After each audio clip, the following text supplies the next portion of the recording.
السلام علیکم ورحمۃ اللہ وبرکاتہ۔ بالخصوصاً عید غدیر کی مبارکباد پیش کرتا ہوں، اور آج کی شب یہ منقبت پیش کرنا چاہوں گا، اور بے شک یہ ہر ایک مومن کی دل کی صدا ہے اور دعا ہے، اور وہ بے شک یہی جانتا ہے کہ جیسا میرا مولا ہے ویسا کوئی بھی نہیں۔ یا شہ اولیاء وارث مصطفیٰ، یا علی مرتضیٰ، یا علی مرتضیٰ، یا علی، یا علی، یا علی، یا علی، علی علی علی علی علی علی علی علی علی علی، یا علی، یا علی، یا علی۔ ہاں کوئی نہیں علی جیا، کوئی نہیں جیسا میرا مولا ویسا کوئی نہیں۔ ہاں کوئی نہیں علی جیا، کوئی نہیں جیسا میرا مولا ویسا کوئی نہیں۔ ارے ساقی کوثر شافع محشر، کوئی نہیں ہے تیرے برابر۔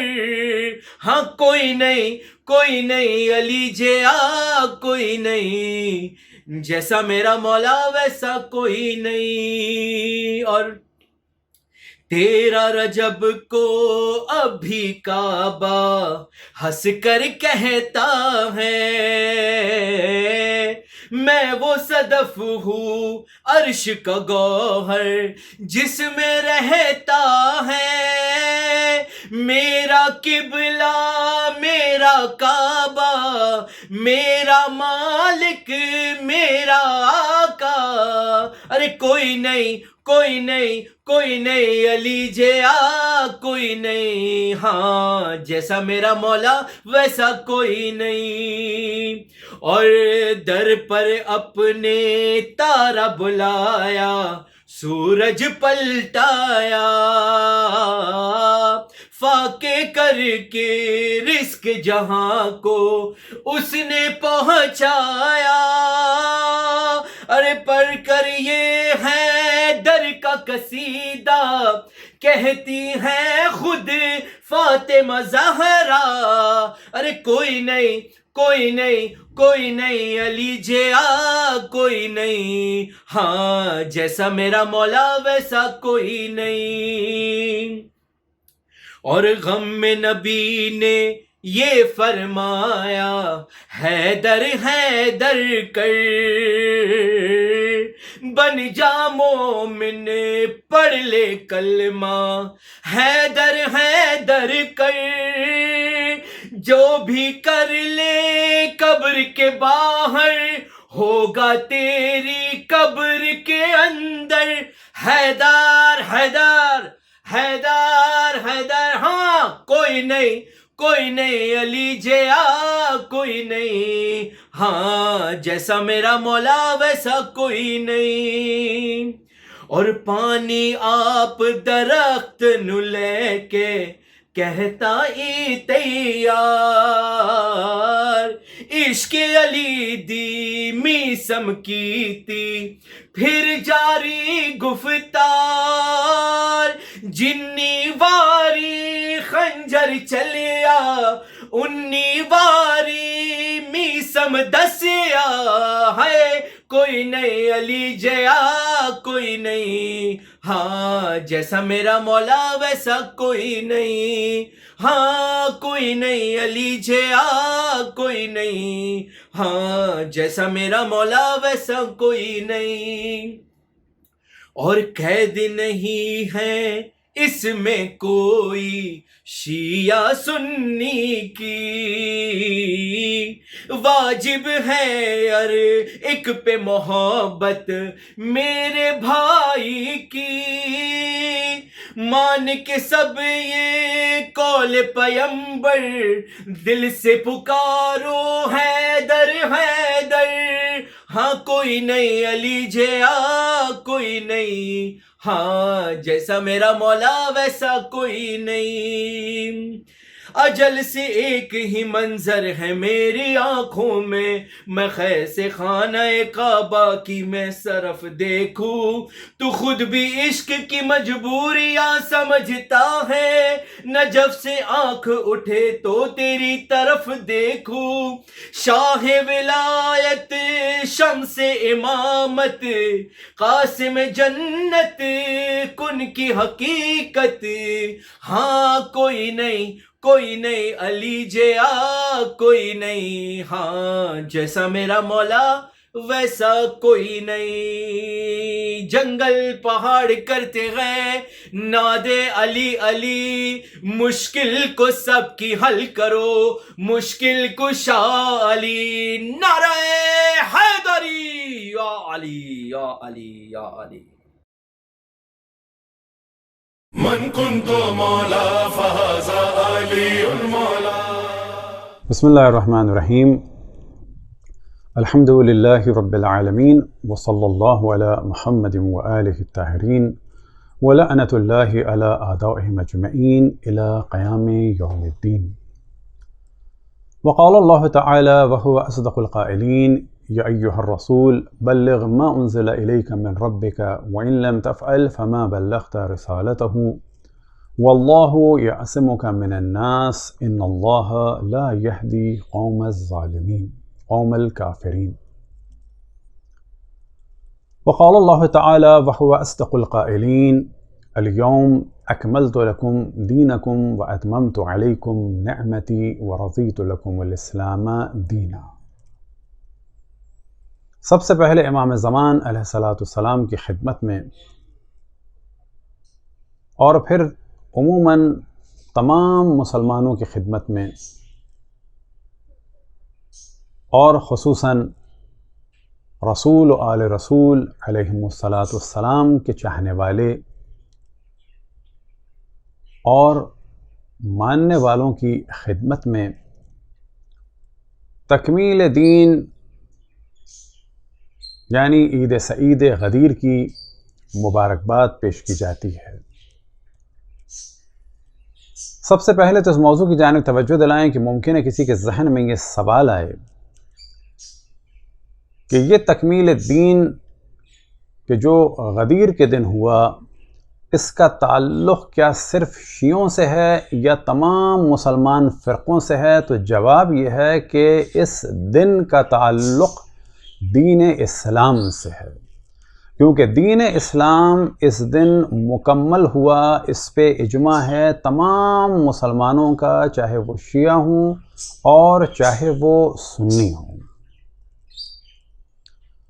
اب کس اعتبار سے کہا جائے کہ اہل سنت کے لیے بھی یہ عید کا دن ہے، تکمیل دین اسلام کا دن ہے؟ تو جواب یہ ہے کہ تمام مفسرین شیعہ اور اہل سنت کا اس بات پر اجماع ہے کہ یہ آیت الیوم اکملت لکم دینکم واتممت علیکم نعمتی ورضیت لکم الاسلام دینا، کہ آج کے دن، الیوم ایک خاص دن کی جانب اشارہ ہے، الیوم اکملت لکم دینکم، آج کے دن میں نے تمہارا دین تمہارے لیے مکمل کر دیا، واتممت علیکم نعمتی، اور نعمت کو مکمل کر دیا، ورضیت لکم الاسلام دینا، اور دین اور قانون اور راہ روش کے عنوان سے اسلام کو تمہارے لیے میں نے مکمل کیا، اور اسی سے راضی ہوں کہ یہ تمہاری روش ہو، یہ تمہارا قانون ہو۔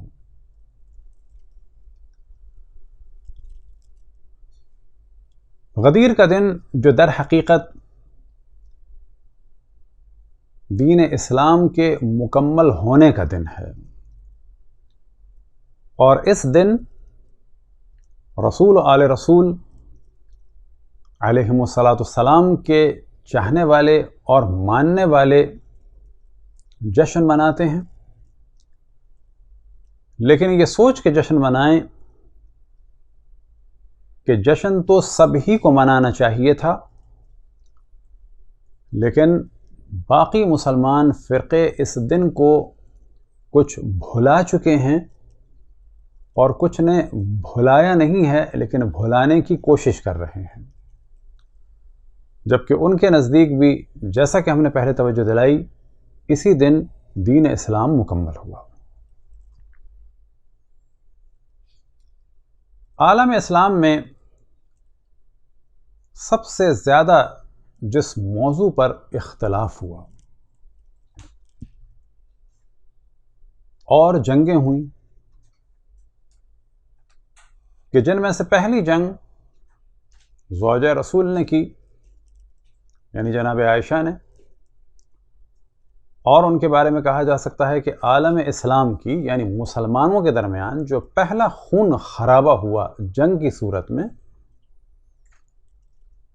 گو کہ ان کے ذریعے سے خون خرابہ جناب عثمان کا ہو چکا تھا، لیکن جنگ کی صورت میں جو ہوا وہ جب ہوا کہ جب انہوں نے وصی رسول مولا امیر المؤمنین اسد اللہ غالب علی کل غالب صدیق اکبر فاروق حوض الامت بہ یفرق بین الحق والباطل یعصوب الدین امیر المؤمنین علی ابن ابی طالب، کہ جو ان کے نزدیک چوتھے خلیفہ بھی تھے، ان سے جنگ کی، خون خرابہ کیا، اور 10,000 سے لے کے 36,000 تک لوگ مارے گئے۔ اس فگر پر ڈسکس کیا جا سکتا ہے کیونکہ مختلف اعداد و شمار بیان ہوئے، لیکن اس میں کوئی شک نہیں کہ جو بھی فگر بیان ہوتا ہے وہ ہزاروں میں بیان ہوتا ہے۔ تو جب ہم نے عرض کیا کہ عالم اسلام میں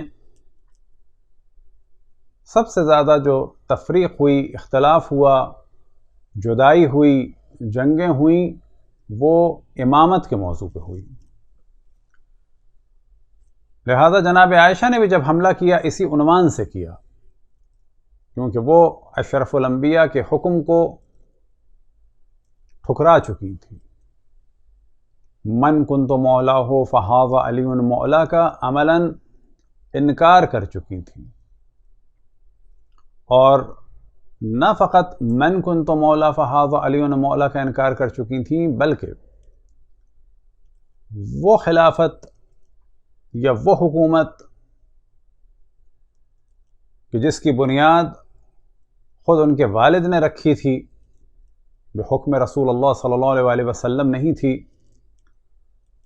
اور وہ نظام کہ جس کی بنیاد ان کے بعد اور انہی کے ساتھ ساتھ جناب عمر نے رکھی تھی، ان کے عمل سے یہ لگتا ہے کہ وہ اس نظام کی بھی خلاف ہو گئی تھی، اس نظام کے بھی خلاف ہو گئی تھی۔ یعنی وہ مولا امیر المومنین کو پہلے خلیفہ کے عنوان سے بھی نہیں مان رہی تھیں کہ جو اشرف الانبیاء کے بلا فصل خلیفہ ہیں، ولایت کے اعتبار سے، نورانیت کے اعتبار سے، علم کے اعتبار سے، فضل کے اعتبار سے، دین کے اعتبار سے بھی اور دنیا کے اعتبار سے بھی، اس عنوان سے نہیں مانا، لیکن دنیاوی حکومت کے اعتبار سے جو ان کے پاس منصب تھا چوتھے خلیفہ کا، انہوں نے اس کو بھی نہیں مانا، اور یہی وجہ ہوئی کہ مسلمانوں کے درمیان پہلی جنگ کی انہوں نے بنیاد رکھی، دوسری جنگ کے اسباب بھی یہی تھے، یعنی صفین کی جو معاویہ نے کی، اور تیسری جنگ کے اسباب بھی یہی تھے کہ جو خوارج نے کی۔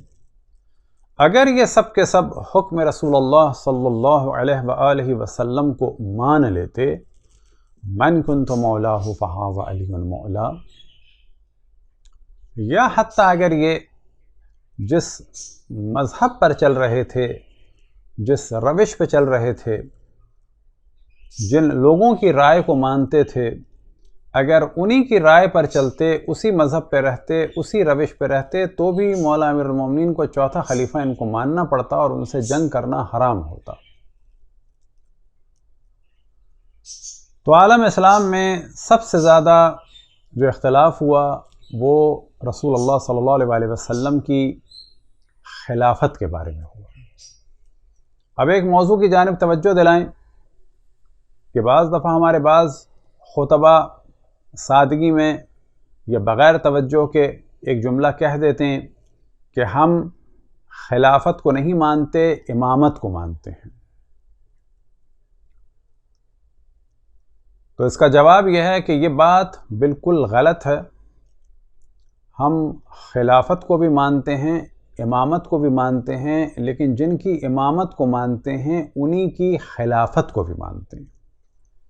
لہذا جب ہم کہتے ہیں وَخَلِيفَتُهُ بِلَا فَاصِلٍ، تو وہاں پر اقرار مولا امیر المؤمنین کی خلافت بلا فصل کا کرتے ہیں، نہ یہ کہ چوتھے مرحلے کی خلافت کا۔ تو معلوم ہوا کہ مولا امیر المؤمنین خلیفہ تو ہیں۔ اب ہم توجہ دلائیں کہ اگر 3 مفہوموں کو ذہن میں رکھیں، نبوت کو، امامت کو اور پھر مسلمانوں کو، تو یہ امام بیک وقت خلیفہ بھی ہیں، یہ امام بیک وقت امام بھی ہیں۔ اب یہاں پہ بالکل واضح ہو جائے گا، خلیفہ کے معنی ہیں جانشین، سکسیسر کے اور سکسیسر کے۔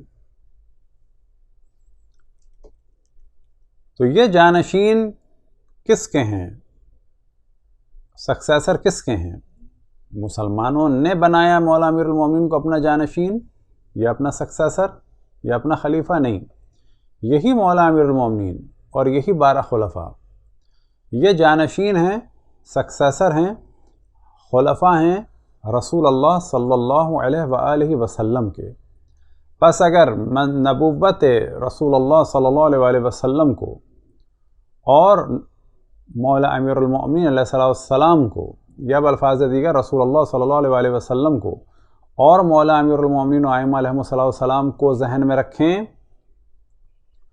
تو کیونکہ ائمہ ان کے جانشین ہیں، کیونکہ ائمہ ان کے خلفاء ہیں، کیونکہ ائمہ رسول اللہ صلی اللہ علیہ وآلہ وسلم کے سکسیسر ہیں، تو اس عنوان سے ان کو کہا جائے گا ائمہ اہل البیت علیہم السلام کو، اثنا عشر کو، کہ یہ خلفاء ہیں، یہ جانشین ہیں، سکسیسر ہیں، کس کے؟ رسول اللہ صلی اللہ علیہ وآلہ وسلم کے۔ اور جب ان کو آگے تصور کیا جائے گا تمام مسلمانوں سے، تو ان کے لیے ان لوگوں کو مد نظر رکھتے ہوئے، ان تمام مسلمانوں کو مد نظر رکھتے ہوئے مفہوم آئے گا کہ یہ 12 ائمہ اہل البیت علیہم السلام امام ہیں، لیڈر ہیں، لیکن انفیلیبل یعنی معصوم امام، اور قائد ہیں کن کے؟ ان کے، یعنی تمام مسلمانوں کے۔ بس مولا امیر المومنین امام اور قائد اور رہبر رسول اللہ کے نہیں ہیں، مسلمانوں کے ہیں۔ مولا امیر المومنین جانشین و خلیفہ مسلمانوں کے نہیں ہیں، رسول اللہ صلی اللہ علیہ وآلہ وسلم کے۔ گو کہ بعد میں لفظ خلیفہ کے ایک اور معنی نکلے، یعنی حاکم اسلامی، اور وہ پھر خلفاء بنو امیہ کو بھی کہا گیا، بنو عباس کو بھی کہا گیا، پھر اس کے بعد اوٹومین امپائر کو بھی خلفاء کہا گیا، خلافت عثمانیہ، اور جو فاطمید تھے مصر کے ان کو بھی خلفاء کہا گیا۔ تو بعد میں تو خلفاء سبھی ہو گئے، یعنی اتنا عام مفہوم ہو گیا کہ جانشینی رسول اللہ سے نکل کر ایک نیا معنی بھی اس میں آ گئے، وہ تھے حاکم کے، یا جو بھی گورن کرے یا حکومت کرے۔ تو یہ کہنا کہ ہم خلفاء کو نہیں مانتے، امامت کو مانتے ہیں، تو یہ غلط ہے۔ صحیح جملہ یہ ہے کہ ہم ائمہ اہل البیت علیہم السلام کو رسول اللہ صلی اللہ علیہ وآلہ وسلم کا صحیح خلیفہ بھی مانتے ہیں اور تمام مسلمانوں کا جانشین بھی مانتے ہیں۔ لہٰذا کہا جائے گا کہ مولا امیر المؤمنین علیہ السلام مولا امیر المؤمنین علیہ السلام رسول اللہ صلی اللہ علیہ وآلہ وسلم کے پہلے خلیفہ تھے اور امت مسلمہ کے پہلے امام تھے۔ امام حسن علیہ السلام رسول اللہ صلی اللہ علیہ وآلہ وسلم کے دوسرے خلیفہ تھے، دوسرے جانشین تھے، دوسرے سکسیسر تھے، اور امت مسلمہ کے دوسرے امام، دوسرے لیڈر، دوسرے رہبر تھے۔ امام حسین علیہ السلام رسول اللہ صلی اللہ علیہ وآلہ وسلم کے تیسرے خلیفہ تھے، امت مسلمہ کے تیسرے امام تھے۔ بالکل ایسے ہی باقی ائمہ علیہم السلام، یہاں تک کہ امام زمان علیہ السلام حجت ابن الحسن العسکری المہدی علیہ صلوات والسلام، یہ رسول اللہ صلی اللہ علیہ وسلم کے 12ویں خلیفہ ہیں اور امت مسلمہ کے 12ویں امام ہیں۔ بس یہاں سے مفہوم نکلا کہ انہی کو ہم خلیفہ مانتے ہیں، انہی کو ہم امام مانتے ہیں۔ بس اصل موضوع یہ ہے کہ امامت کی اور خلافت کی بہت زیادہ اہمیت ہے عالم اسلام میں۔ اچھا، اس اہمیت کا اندازہ لگایا جا سکتا ہے کہ اگر یہ موضوع اہم ہے اور قطعاً ہے تو رسول اللہ صلی اللہ علیہ وسلم نے اس کی جانب توجہ دلائی کہ نہیں دلائی؟ ہم یہ کہتے ہیں کہ توجہ دلائی۔ اہل سنت یہ کہتے ہیں کہ نہیں، اعلان نہیں کیا، ہم کہتے ہیں اعلان کیا، وہ کہتے ہیں نہیں کیا۔ تو سوال یہ پیدا ہوتا ہے، اگر خلیفہ کی ضرورت اتنی نہیں تھی کہ رسول اللہ صلی اللہ علیہ وسلم کسی کو معین کر کے جاتے، تو پھر کیا ہوا کہ رسول اللہ صلی اللہ علیہ وسلم کے جسم اطہر کو چھوڑ کر، دفن سے پہلے غسل و کفن کو چھوڑ کر، دفن کو چھوڑ کر، سقیفہ بنی سعدہ میں پہلے انصار جمع ہوئے اور وہ اپنا خلیفہ بنانا چاہتے تھے سعد ابن عبادہ کو۔ یہاں سے مہاجرین اور یہ سب لوگ پہنچے، ان لوگوں میں بحث ہوئی، لڑائی ہوئی، سعد ابن عبادہ کی پٹائی بھی لگی اور غلبہ پایا کس نے؟ مہاجرین نے، اور انصار یعنی جو مدینہ والے تھے ان کا خطبہ جو صحیح بخاری میں ہے وہ یہ ہے کہ ہم لوگوں نے، یہ ایک چھوٹے سے گروپ کے لوگ تھے، ان کو ہم نے طاقت دی اور ہم نے لوگوں سے دشمنیاں لیں، آج جب وقت آیا ہے تو یہ خلافت ہمارے پاس ہونی چاہیے، یہ پاور حکومت ہمارے پاس ہونی چاہیے۔ اور وہاں پر ڈسکشن چل رہا تھا امیر کا، یعنی بادشاہ یا پاورفل آدمی یا حکم کرنے والا ہمارا ہونا چاہیے۔ اب جب یہاں سے بحث شروع ہوئی تو صحیح بخاری میں قول ہے، اسی طرح تاریخ طبری میں ہے جناب ابو بکر کا، کہ جب ان لوگوں نے کہا کہ من الامیر، امیر ہمارا ہوگا، تو انہوں نے جواب دیا من الامیر ومنکم الوزراء، امیر اور حاکم اور حق حکومت جن کے پاس ہوگا وہ ہم ہوں گے اور تم لوگوں میں سے وزیر ہوں گے، یعنی حاکم بنیں گے مہاجر اور وزیر بن سکتے ہو کون تم لوگ؟ یعنی انصار۔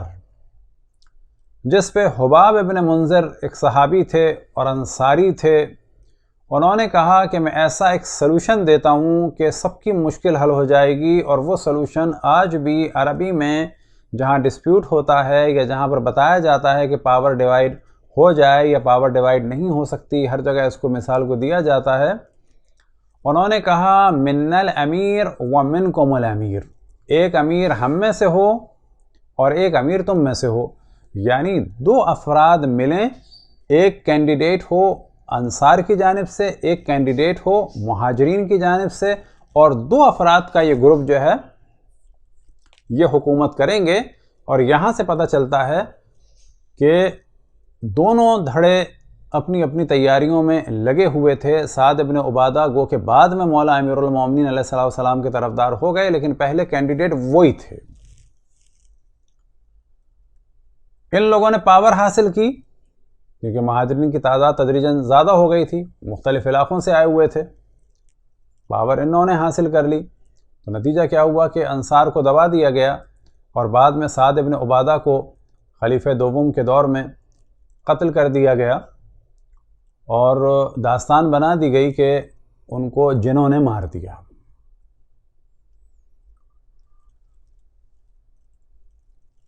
تو یہاں پر ایک سوال کہ جو ہم نے پہلے کیا اسے دوبارہ بہت ہی اختصار کے ساتھ کریں کہ اگر خلافت بہت ضروری تھی تو رسول اللہ صلی اللہ علیہ وسلم نے اس موضوع کو ڈسکس کیوں نہیں کیا؟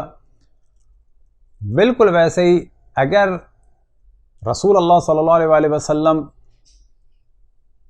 میراث نہیں چھوڑ کے جا رہے تھے تو ان پر لازم تھا کہ وہ اس ٹاپک کو ڈسکس کریں ان لوگوں سے کہ جن سے ریلیٹڈ ہے، یعنی ازواج اور حضرت فاطمہ سلام اللہ علیہا۔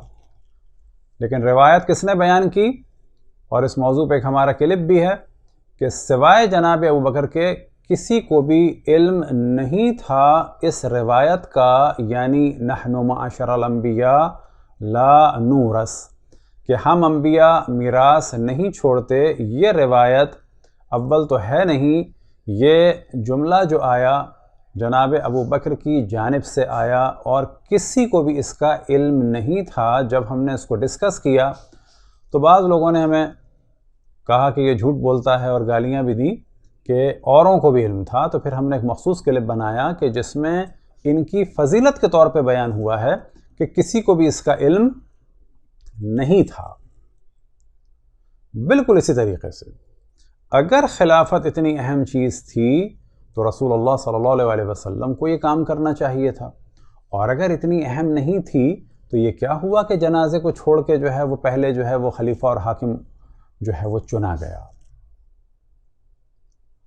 تو یہاں سے پتہ چلتا ہے کہ یہ اہم تو تھی، اور یہ کام رسول اللہ صلی اللہ علیہ وسلم انجام دے چکے تھے.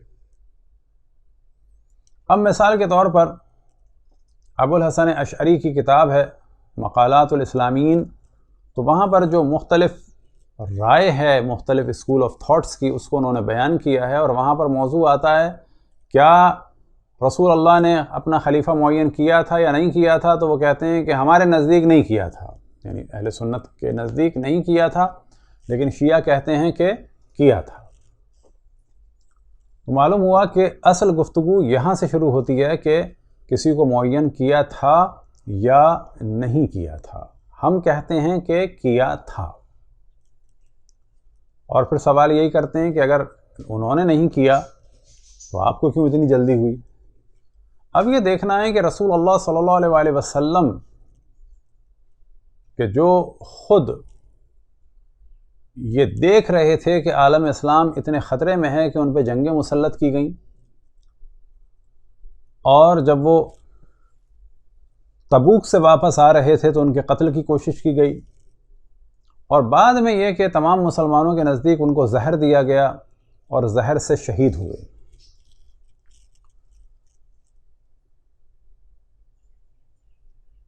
کیا ان کے لیے یہ تصور کیا جا سکتا ہے کہ انہوں نے ان حالات میں یہ نہ سوچا ہو کہ میرے بعد اسلام کا کیا ہوگا؟ جبکہ ہم یہ دیکھتے ہیں کہ جب دوسرے خلیفہ کو، بلکہ خلیفہ سے مراد اہل سنت کے نزدیک دوسرے خلیفہ ہیں،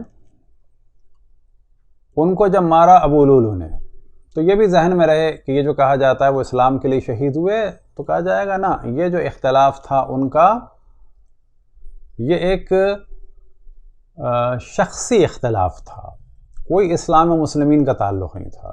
دوسری بات یہ کہ ابو لولو جو ہے وہ مجوسی نہیں تھا، وہ عیسائی تھا، وہ مغیرہ کا غلام تھا، اور مغیرہ اس سے پیسے طلب کرتا تھا. یہ شکایت لے کے وہ جناب عمر کے پاس گیا تھا، اور جناب عمر بجائے یہ کہ ایک غریب غلام کو سپورٹ کرتے، انہوں نے مغیرہ جیسے مالدار کو سپورٹ کیا اور کہا کہ تم تو اتنے کام جانتے ہو تو پھر تو کوئی مسئلہ نہیں ہے. اس بات پہ وہ ناراض ہوا، اور یہ چیز سبب بنی ان کی موت کی. تو کہا جائے گا کہ جناب عمر کے قتل کا سبب کوئی اسلام یا مسلمین یا کفار یا جنگیں نہیں تھے. ان کی موت کا سبب انہوں نے جو اپنے دوست مغیرہ ابن شعبہ کو آؤٹ آف وے جا کے سپورٹ کیا، ایک غریب مسکین پریشان حال کثیر العیال غلام کے مقابلے میں، اس غلام کو غصہ آیا اور اس نے ان سے انتقام لیا. تو یہ ایک پرائیویٹ مسئلہ تھا، شخصی مسئلہ تھا. کہا جائے گا کہ ہاں وہ شہید ہوئے یا انہوں نے اپنی جان دی اپنے دوست کے لیے. تو جس وقت وہ زخمی تھے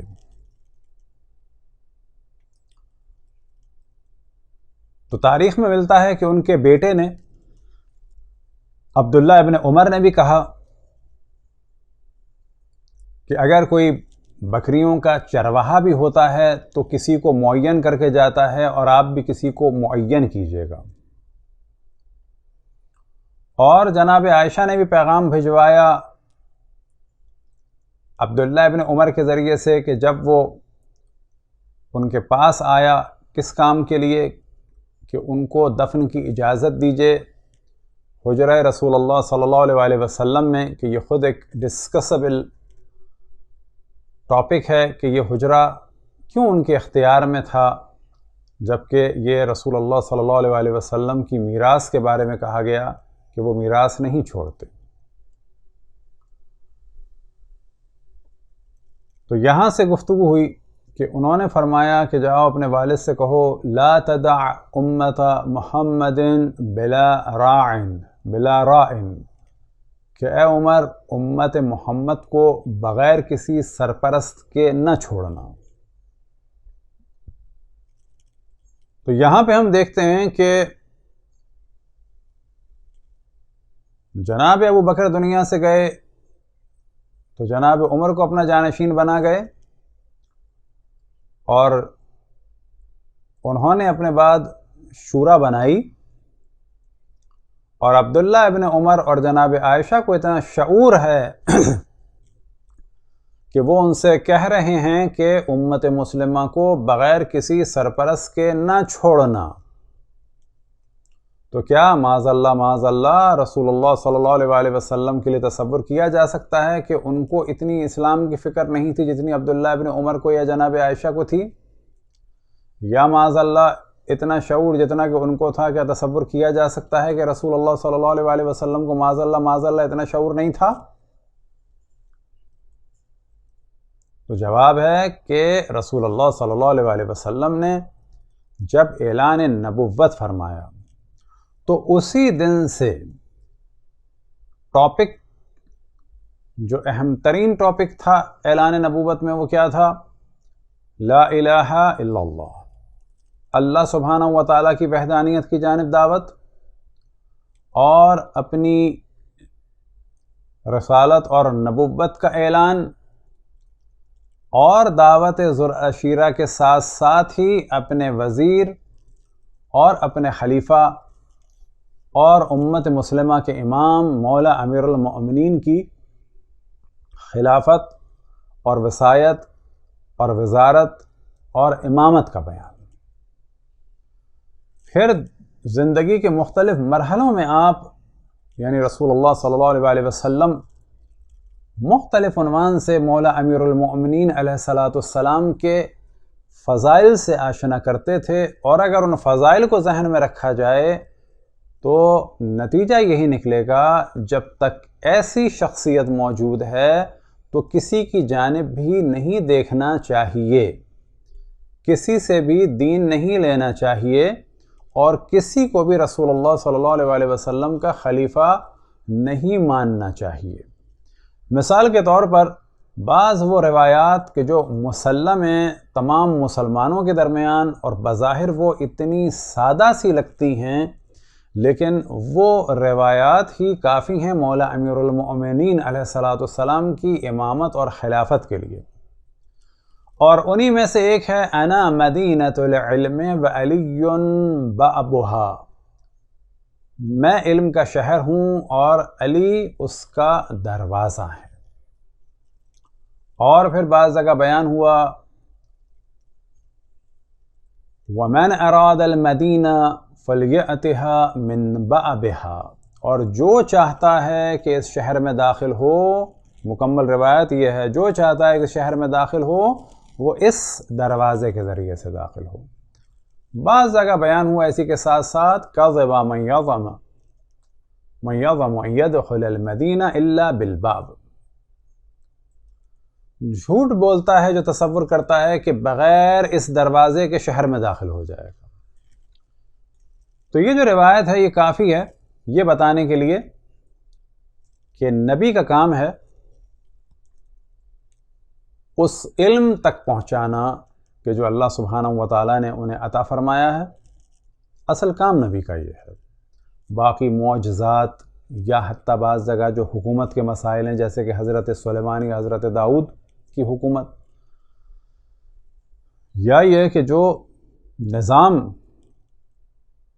اور جو نظام حکومت رسول اللہ صلی اللہ علیہ وسلم کا تھا، وہ ان تمام چیزوں کا دار و مدار ہے در حقیقت اس علم اور معرفت پہ کہ جو اللہ سبحانہ و تعالیٰ کی جانب سے ان کو ملا، یعنی انبیاء کو ملا۔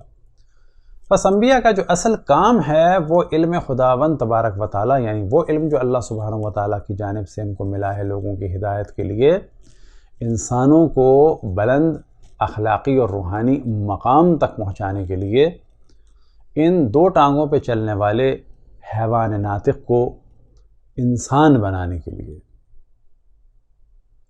اصل کام انبیاء کا کیا ہے؟ علم دینا، لوگوں کو شعور دینا، لوگوں کے آئی کیو کو زیادہ کرنا۔ تو آپ نے کیا فرمایا؟ انا مدینۃ العلم، میں علم کا شہر ہوں۔ اور کیا؟ وعلی بابها، اور علی اس کا دروازہ ہے۔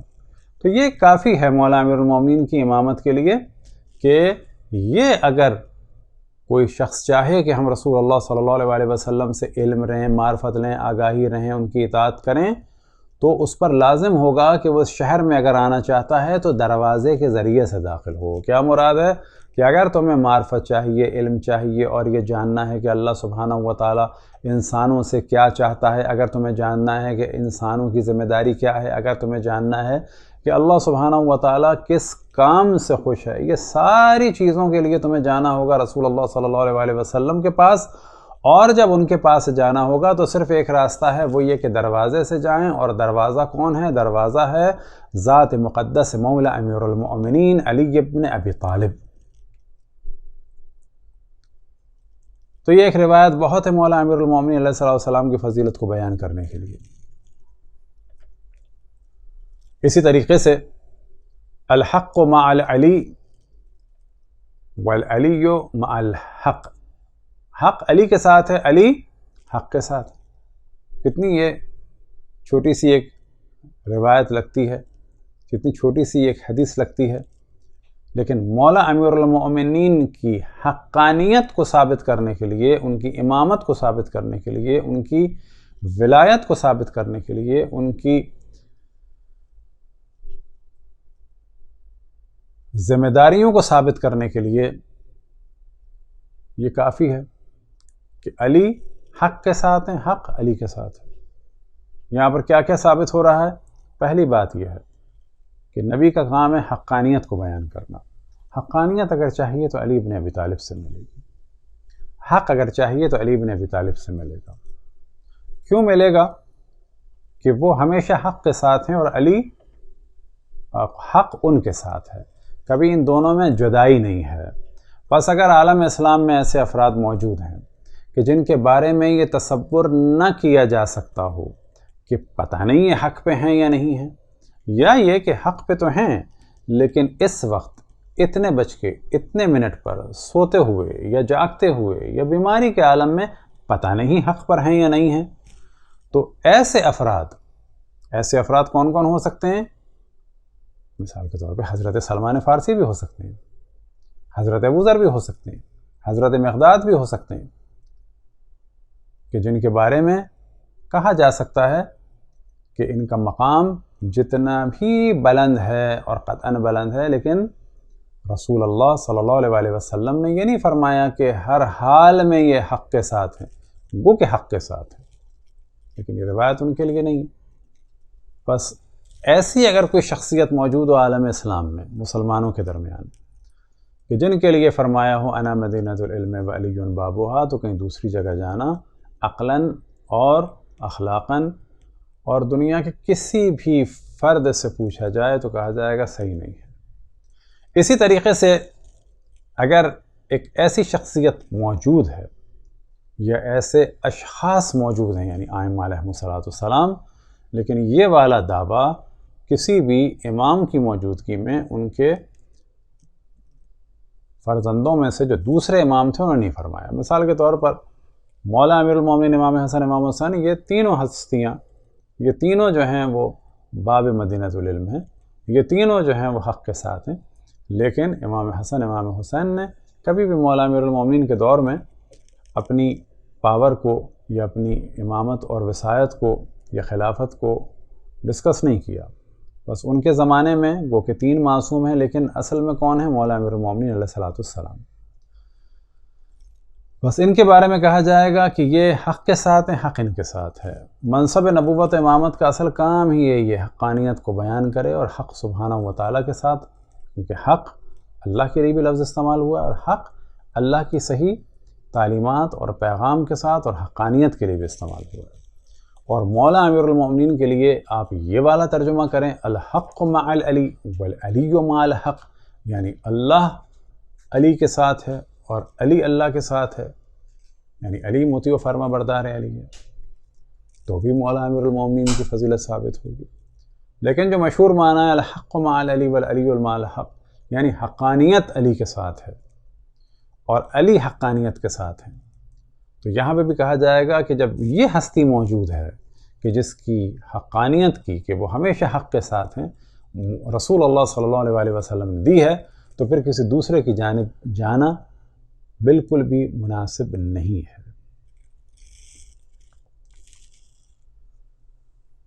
اسی طریقے سے اور روایات ہیں. انا بیت الحکمت وعلی بابها، یا انا مدینۃ الحکمت وعلی بابها، میں حکمت کا شہر ہوں، میں حکمت کا گھر ہوں، اور علی اس کا دروازہ ہے.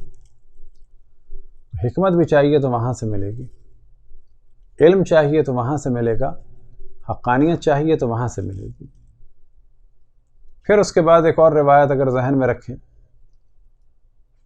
علی مع القرآن والقرآن مع العلی. اگر ایسی کوئی ذات موجود ہو کہ جو قرآن کے ساتھ ہے اور قرآن اس کے ساتھ ہے، جب تک ایسی ذات موجود ہے تو ان لوگوں کے پاس جانا کہ جن کو بہت سارے سوروں کا علم نہیں تھا، آیتوں کا علم نہیں تھا، بہت سارے الفاظ کا علم نہیں تھا، تو ان کے پاس جانے کو عقل منع کرتی ہے کہ جب موجود ہے ایسی ذات کہ جس کے لیے رسول اللہ صلی اللہ علیہ وسلم ارشاد فرما رہے ہیں. کیا ارشاد فرما رہے ہیں؟ علی مع القرآن والقرآن مع العلی. مولا امیر المومنین قرآن کے ساتھ ہیں، قرآن مولا امیر المومنین علیہ السلام کے ساتھ ہے. اقضاکم علی ابن ابی طالب، تم سب میں سب سے بہترین قضاوت کرنے والا علی ابن ابی طالب ہے. پھر کہا جائے گا اگر عالم اسلام میں سب سے بہتر قضاوت کرنے والا نبی کے کاموں میں سے کام کیا ہے؟ فیصلے کرنا. کس کی بنیاد پر؟ علم کی بنیاد پر. علم و آگاہی کے بغیر، عقل و شعور کے بغیر، دانائی کے بغیر فیصلہ نہیں ہو سکتا، قضاوت نہیں ہو سکتی. اس وقت کے تمام انسانوں میں سب سے بہتر قضاوت کرنے والے کون تھے؟ قطعاً رسول اللہ صلی اللہ علیہ وسلم. لیکن خود آپ کیا فرما رہے ہیں؟ اقضاکم، تم سب کے درمیان بہترین قضاوت کرنے والا کون ہے؟ علی ابن ابی طالب. جب یہ بہترین قضاوت کرنے والا وارث انبیاء موجود ہے تو پھر کسی اور کے پاس جانا قطعاً صحیح نہیں. اعلم امتی علی ابن ابی طالب، کہ میری امت میں سب سے زیادہ علم رکھنے والا کون ہے؟ علی ابن ابی طالب. تو کیا نتیجہ نکلا کہ پہلی روایت جو ہم نے بیان کی، انا مدینۃ العلم وعلی بابها، الحق مع العلی والعلی مع الحق، القرآن مع العلی والعلی مع القرآن، انا بیت الحکمت وعلی بابها یا انا مدینۃ الحکمت وعلی بابها. اقضاکم علی ابن ابی طالب، سب میں سب سے بہتر قضاوت کرنے والا علی ابن ابی طالب ہے. لیکن اگر اب آخری روایت کی جانب توجہ دیں کہ جو ہم نے آخر میں پڑھی، اعلم امتی، میری امت میں سب سے زیادہ علم رکھنے والا کون ہے؟ علی ابن ابی طالب ہے. جب سب سے زیادہ علم رکھنے والا ہو، جب وہ ذات ہو کہ جو قرآن کے ساتھ ہے قرآن اس کے ساتھ ہے، جب وہ ذات ہو کہ حق اس کے ساتھ ہے وہ حق کے ساتھ ہے، جب وہ ذات ہو کہ اگر حکمت رسول اللہ صلی اللہ علیہ وسلم چاہیے تو ان کے ذریعے سے لینی ہوگی، جب وہ ذات ہے کہ جب علم رسول اللہ صلی اللہ علیہ وسلم لینا ہو تو ان کے ذریعے سے لینا ہوگا، تو اس وقت کسی اور کی جانب جانا اسلام پر فقط ظلم نہیں ہے، اپنے اوپر بھی ظلم ہے، بشرط یہ کہ کوئی عقل رکھتا ہو۔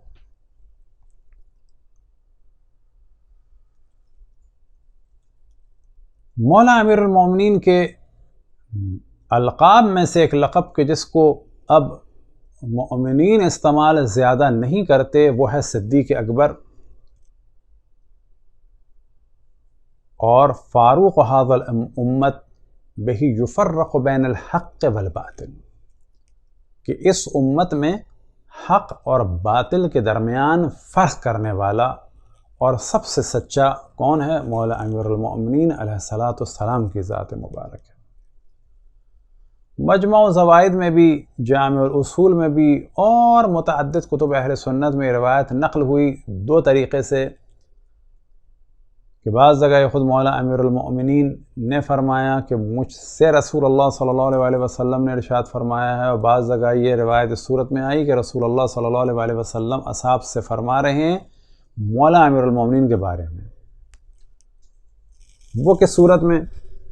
کہ ایک دن مولا امیر المؤمنین علیہ السلام تشریف لا رہے تھے تو رسول اللہ صلی اللہ علیہ وسلم نے اصحاب کو مخاطب کر کے کہا ھذا اول من یصافح، ھذا اول من آمن بی، یہ وہ ہے جو سب سے پہلے مجھ پر ایمان لایا۔ یہاں پر بھی بعض دفعہ ہمارے مومنین کہتے ہیں کہ یہ جملہ جناب ختیجہ مولا امیر المومنین کے لیے کہنا صحیح نہیں ہے، تو کہا جائے گا کہ اس جملے کے قطعاً یہ معنی نہیں ہے کہ معاذ اللہ معاذ اللہ معاذ اللہ لاکھوں دفعہ معاذ اللہ، وہ اس ایمان لانے سے پہلے کافر تھے، بلکہ یہاں پر مراد کیا ہے کہ ایمان لانے سے پہلے خود رسول اللہ صلی اللہ علیہ وسلم، مولا امیر المومنین، حضرت ختیجہ، اسی طرح سے حضرت ابو طالب، حضرت آمنہ فاطمہ بنت اسد، حضرت عبداللہ علیہ السلام، حضرت آمنہ بنت وہب، حضرت عبد المطلب، اور یہ تمام جو ہستیاں تھیں یہ سب کے سب دین حنیف پہ تھے، حضرت ابراہیم علیہ السلام کی شریعت پہ تھے، یعنی قطعاً مسلمان تھے۔ اب کیا معنی ہے ایمان لانے سے؟ یعنی یہاں رسول اللہ صلی اللہ علیہ وسلم نے ارشاد فرمایا کہ میں اللہ کا نبی ہوں، فوراً مولا امیر المؤمنین حضرت خدیجہ نے فرمایا کہ صحیح ہے، ہم بھی اس پہ ایمان رکھتے ہیں۔ اس کو کہا جاتا ہے ایمان لانا، نہیں ہے کہ مولا امیر المومنین اس ایمان لانے سے پہلے کافر تھے۔ ہاں بعض لوگ کافر تھے، مشرک تھے، ان کے لیے کہا جائے گا کہ اس تاریخ میں یہ ایمان لائے، اس سے پہلے کافر تھے، لیکن جناب ختیجہ مولا امیر المومنین اور بعض دیگر ہستیوں کے لیے کہا جائے گا یہ لوگ دین حنیف پہ تھے، حضرت ابراہیم کی شریعت پہ تھے۔ ان کے ایمان لانے سے کیا مراد ہے کہ مسلمان تھے، حضرت ابراہیم کی شریعت پہ تھے، دین حنیف پہ تھے، اور جیسے ہی اشرف الانبیاء نے خبر دی کہ میں اللہ کا نبی ہوں، مجھے اس وقت حکم ہوا ہے اعلان نبوت کا، اور مسلمانوں کی یا صحیح لوگوں کی ذمہ داری ہے کہ میری نبوت کو قبول کریں، تو فوراً مولا امیر المومنین نے حضرت ختیجہ نے قبول کیا، تو ان کے لیے ایمان لانے کے یہ معنی ہے۔ تو روایت میں یہ ہے کہ رسول اللہ صلی اللہ علیہ وسلم نے ارشاد فرمایا مولا امیر المومنین علیہ السلام کو دیکھ کے ان ھذا اول من آمن بی، یہ وہ ہے جو سب سے پہلے مجھ پر ایمان لایا، واول من یصافحنی یوم القیامہ، اور یہ وہ ہے کہ جو سب سے پہلے مجھ سے مصافحہ کرے گا قیامت کے دن۔ ھذا صدیق الاکبر، یہ ہے صدیق اکبر، وفاروق ھذا الامت بہی یفرق بین الحق والباطل، اور یہ ہے اس امت میں حق اور باطل کو ڈیوائیڈ کرنے والا، ویعصب الدین، اور دین کی پناہ گاہ۔ تو یہ جو القاب دونوں مولا امیر المؤمنین علیہ الصلاۃ والسلام کے ہیں کہ جس پہ اب ہم توجہ نہیں دیتے۔ اب یہاں پر ایک سوال بعض دفعہ لوگوں کے ذہن میں آتا ہے، اور اسی سوال پر ہم گفتگو کو مکمل کر کے باقی گفتگو ہم بعد میں کریں گے کہ اتنے عالم اسلام میں اختلاف ہوئے، البتہ سوال ہمارے ذہن میں نہیں آتا، بعض بچوں نے ہم سے یہ سوال کیا یہ بعض نوجوانوں نے سوال کیا کہ جب اتنے پرابلم ہوئے مسلمانوں کے درمیان تو کیا یہ بہتر نہیں تھا کہ رسول اللہ صلی اللہ علیہ وآلہ وسلم ایک بہت بڑے کراؤڈ میں یا مجمع میں یا یہ کہ مسلمانوں کو جمع کرتے اور بتا دیتے کہ میرے بعد میرا جانشین کون ہے، یعنی مولا امیر المومنین علیہ السلام کے بارے میں بتا دیتے؟ تو مجھ سے ایک آدھ دفعہ لوگوں نے یہ سوال کیا تو میں نے کہا آپ کا بڑا اچھا مشورہ ہے، لیکن رسول اللہ صلی اللہ علیہ وآلہ وسلم نے یہی کیا تھا غدیر کے دن، اور آپ کا یہ سوال کرنا بتا رہا ہے کہ آپ کو غدیر کلیئر نہیں ہے، کیونکہ رسول اللہ صلی اللہ علیہ وآلہ وسلم نے یہی کام انجام دیا تھا غدیر کے دن، یعنی 18 ذی الحجہ کو حجۃ الوداع سے واپسی پر بمقام خم کہ جہاں پر ایک غدیر تھی۔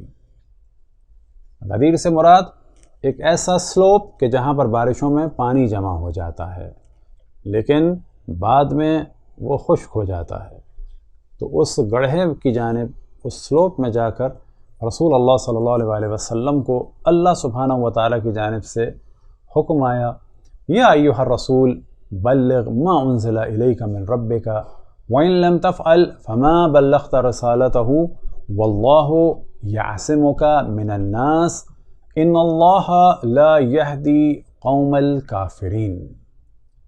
اے میرے رسول یہ پیغام دے دو کہ جو تم پر نازل ہوا ہے، اور اگر یہ تم نے پیغام نہیں دیا تو ایسا ہے جیسے تم نے پیغام رسانی کا کام ہی انجام نہیں دیا،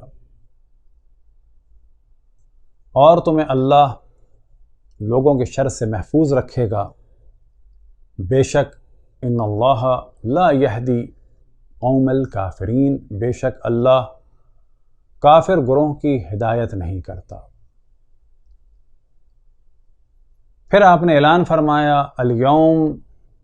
اور پھر آپ نے اعلان فرمایا من کنت مولاہ فہذا علی مولا، اور جب آپ نے اعلان فرمایا تو آیت کا نزول ہوا الیوم اکملت لکم دینکم واتممت علیکم نعمتی ورضیت لکم الاسلام دینا۔